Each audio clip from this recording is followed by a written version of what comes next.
چیز تو ثابت ہو گئی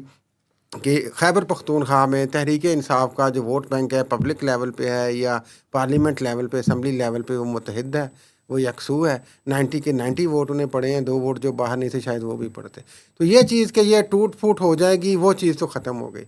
اب مسئلہ چیلنج اس میں یہی ہے کہ اس ساری چیز کو آگے لے کے ریاست نے جو انہوں نے بھی بات کی ہے، اسپیکر نے باور سواتی نے کہا جی کہ ہم D G S P R صاحب آپ سے محبت کرتے ہیں. ویسے ہم بھی کرتے ہیں محبت ان سے، ایسی کوئی بات نہیں ہے، نفرت نہیں ہم ان سے کرتے، لیکن ہمیں گلا ہے کہ یہ جو آپ وہی سلیکٹیو قسم کی چیزیں جب کرتے ہیں نا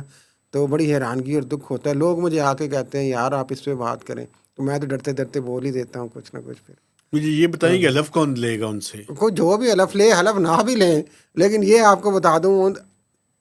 یہ جو ہیں محمد کیا نام ہے ان کے، سہیل آفریدی، محمد سہیل آفریدی جو نیو اب الیکٹڈ کے پی کے سی ایم ہیں، ان سے حلف لیا جائے یا نہ لیا جائے، میں آپ کو بتا دوں پیغام یہ ہے کہ سہیل آفریدی ہی کے پی کے سی ایم ہیں، عوامی سی ایم وہی ہیں، عمران خان کے سی ایم وہی ہیں، پی ٹی آئی کے سی ایم وہی ہیں، وہی رہیں گے. باقی آپ چپکلش کو جتنا مرضی کھینچ لیں، آپ گورننس سسٹم کو مزید ڈیریل کر لیں، وہ حلف نہ لیں گے، کیبنٹ نہیں بنے گی، تعطل رہے گا، وہ ساری ڈرامہ بازیاں ہو جائیں گی. لیکن جو ڈیپ میسج ہے جس پہ ہمیں بات کرنی چاہیے، یہ جزوی چیزیں ہیں کہ وہ ووٹ تو انٹیکٹ ہے نا جس کو آپ توڑنا چاہتے ہیں.